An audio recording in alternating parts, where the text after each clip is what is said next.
Hi, I'm Maria Bailey, and I want to welcome you to a very special edition of The Balancing Act. I'm very excited today because we're dedicating the entire show to educating women of all ages about menopause, how and when it occurs, the symptoms and effects it can have on a woman's body, as well as available treatment options. In addition, we've invited several women to share their experiences, as well as experts who will empower you to have more informed discussions with your healthcare professional about menopause. All of this is coming up next on The Balancing Act, so stay with us.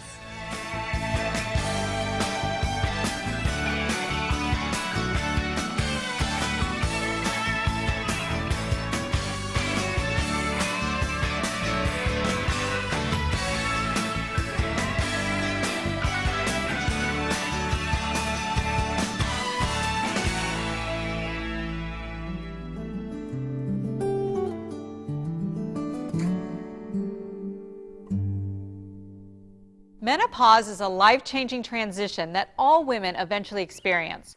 For most women, it occurs in their 40s or 50s, but for some, it can happen as early as their 30s or as late as their 60s. It can bring with it a myriad of symptoms that can impact daily life, both physically and emotionally, and in some cases, these symptoms can be severe. With us today to better inform us about how menopause occurs and what effects it can have on a woman's body are Dr. Silvina Levis and Trudy Simon, nurse practitioner. Welcome, ladies. Dr. Levis, I know that most women know that we're going to go through menopause at some point, but I'm not sure that we really know what happens to our body. Can you talk a little bit about that? Sure. Menopause is a series of natural biological changes that occur in women when the ovaries stop producing estrogen, the female hormone, and when fertility ends. And most women occurs between the ages of 45 and 55, usually at age 51. It can be natural or it can be surgical. That is when the ovaries are removed surgically, usually when a hysterectomy is done. And most times women who have a surgical menopause have symptoms that are much more severe. So we hear a lot about symptoms. There's a wide range of symptoms that can happen. Can you tell us what we should look for and what is happening when these things occur? The most common are hot flashes, night sweats, and vaginal symptoms. The hot flashes are a feeling of being flushed and heat and perspiration in the upper body. It can be more or less severe depending on the woman, and also more or less frequent, just a few here and there or even every hour. When these hot flashes occur at night, we call them night sweats, and they will disrupt sleep. So many times the women are tired and irritable the next day because they have not slept well. Trudy, you see a lot of women who are going through menopause. Can you talk a little bit about how severe those hot flashes can be? Yes, well, it's estimated that 50 to 90% of women experiencing menopause will have hot flashes, but the severity of hot flashes varies from woman to woman. Some women have just minor changes, other women have severe symptoms. This is a phase. Menopause is a new phase in a woman's life. And it's a good idea to view this change as positive, focus on the positive by eating right, exercising, and having a healthy lifestyle. This can help with the transition. And Dr. Levis, are there long-term effects to menopause or other risks that we should think about? Definitely, osteoporosis is one of them. Osteoporosis, unlike hot flashes, initially does not bring any symptoms. That's why it is called the silent disease. There is bone loss over the years until a fracture occurs. Osteoporosis is the loss of calcium, the loss of bone mass, and makes the bone very susceptible to fractures. So certainly our physician is a very good resource for us if we're thinking about menopause, or we should be. And are there other resources that we can go to find information? Yes, there are very good websites. For example, the American Menopause Foundation has a website, americanmenopause.org. Also, the North American Menopause Society has a nice website, menopause.org. Additionally, nomenopause.com is a good website where you can go through a checklist of your symptoms and then take that list to your doctor to discuss it with him or her. Well, thank you, ladies, for bringing us up to date and starting this discussion on menopause. Well, our topic today is menopause and its many effects on a woman's life. Later on in the show, we'll have some guests who will share their own experiences with menopause. Stay with us as we discuss some of the health risks and potential long-term effects of menopause coming up next.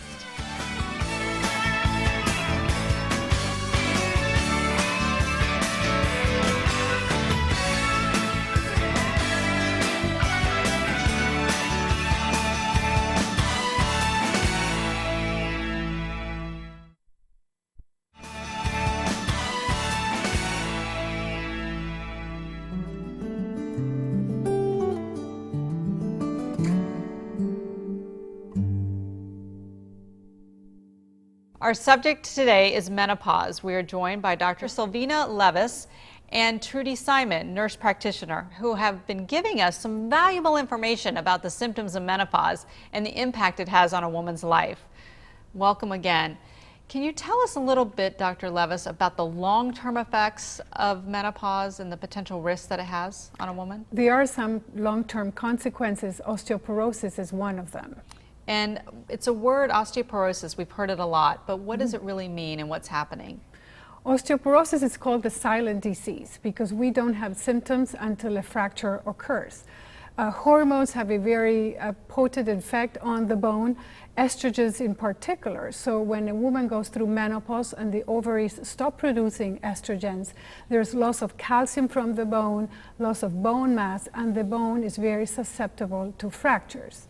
It can occur both in men and women, but because women go through menopause, they are at a higher risk. So can osteoporosis occur before menopause and get worse when we're going through menopause? Yes, it can occur at any age, usually in adults, but in menopause it can get worse. How can a woman know if she's at risk for osteoporosis? There are certain very well-known risk factors for osteoporosis.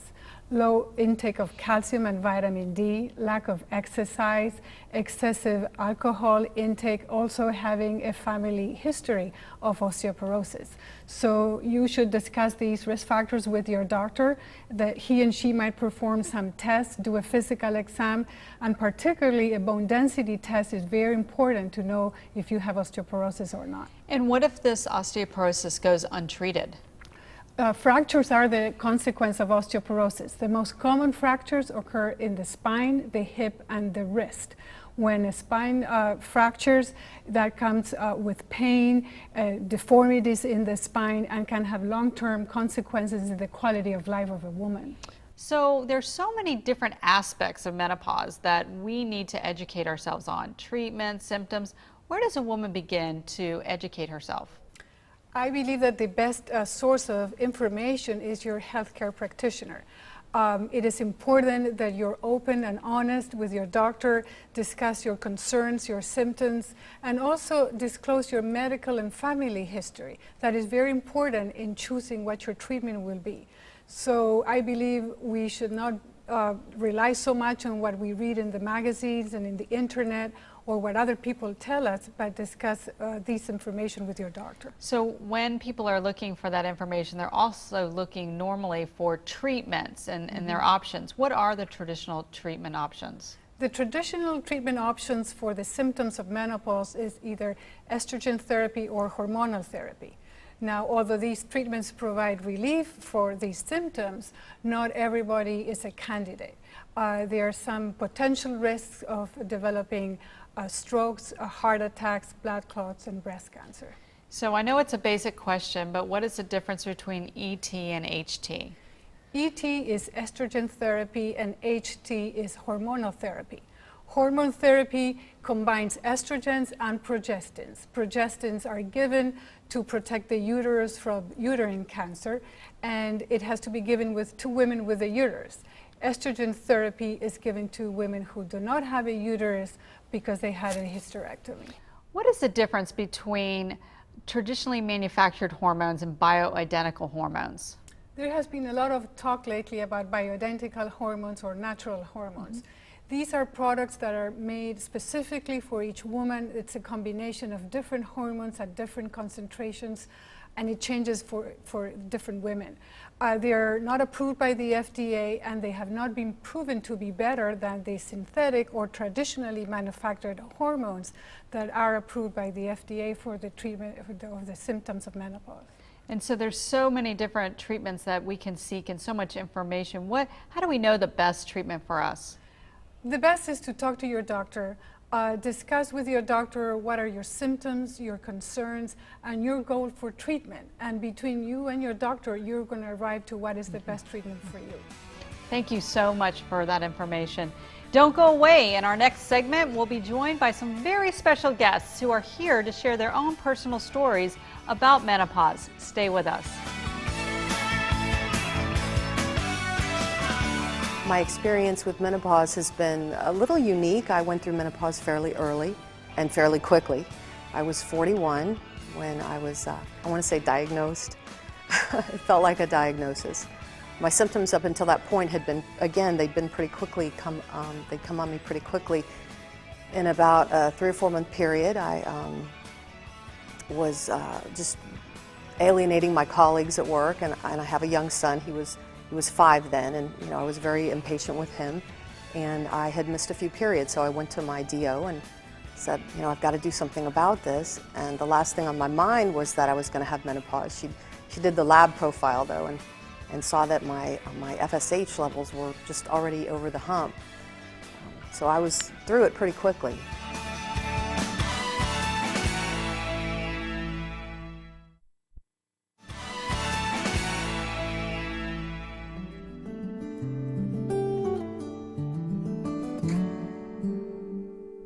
Now we want to turn to perhaps the most complex aspect of dealing with menopause, and that is learning how to cope with it physically and emotionally.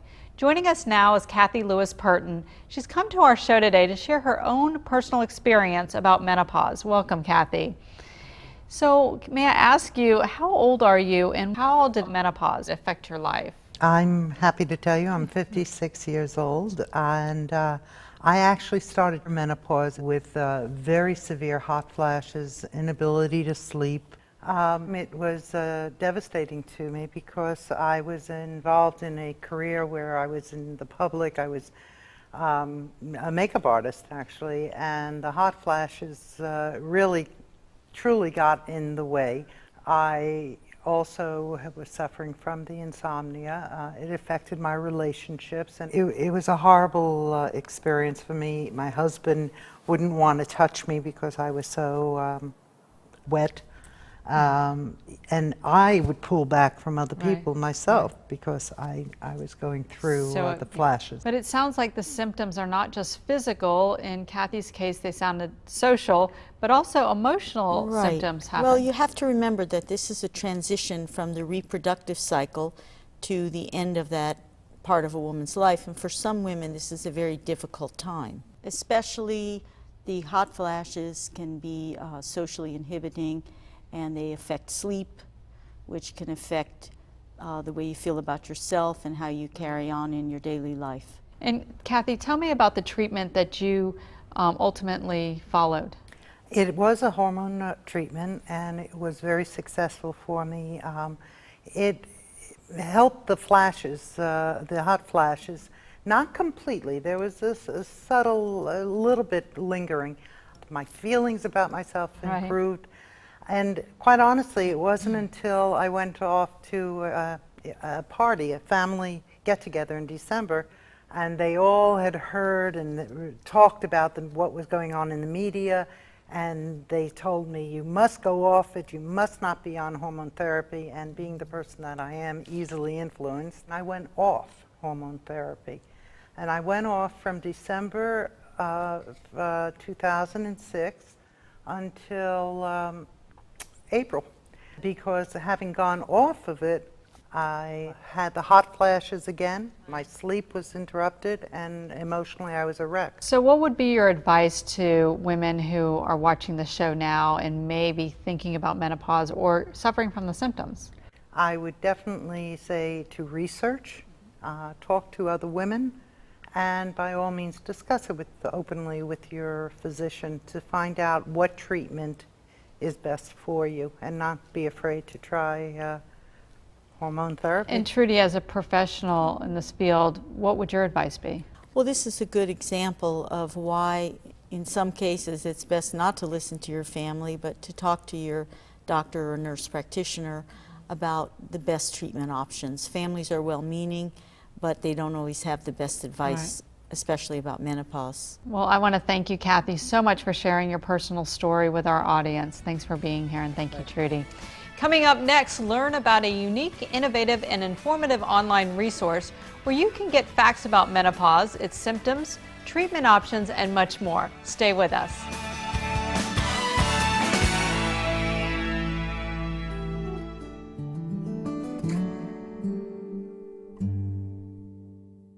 We're back now to talk about some valuable resources available to women to help them learn about menopause.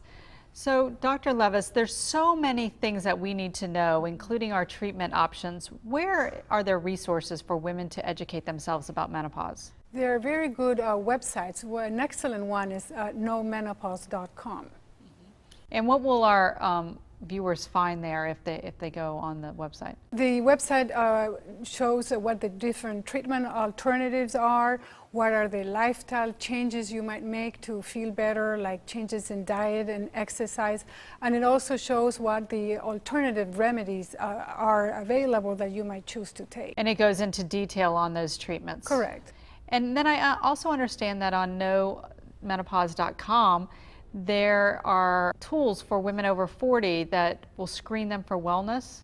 Yeah, there's a symptoms assessor that will list different symptoms women might experience during menopause. And so you can answer those questions, go through that list and print it out and take that to your doctor to discuss what your symptoms are and what are the available treatments. And what about any additional resources you might recommend? As I mentioned before, we have nomenopause.com. We also have other websites like WebMD's Menopause Health Center. The North American Menopause Society has a website. Also, the National Women's Health Information Center, the FDA Menopause and Hormones Checklist, and the American Menopause Foundation also has a website. So there's a lot of good information out there for women to find out more about menopause. Well, thank you. Stay with us to learn more about how to be better informed when talking with your doctor about menopause and treatment options. Coming up next.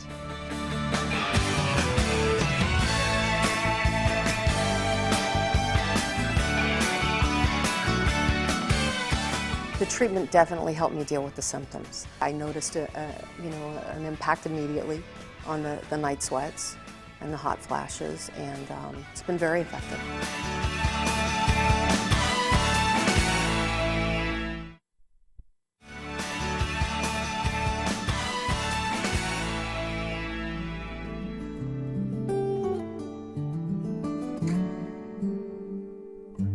Dr. Levis, I would really like to end today's program stressing to our audience the importance about talking to your physician about menopause, symptoms, and treatments. Could you please elaborate on that importance?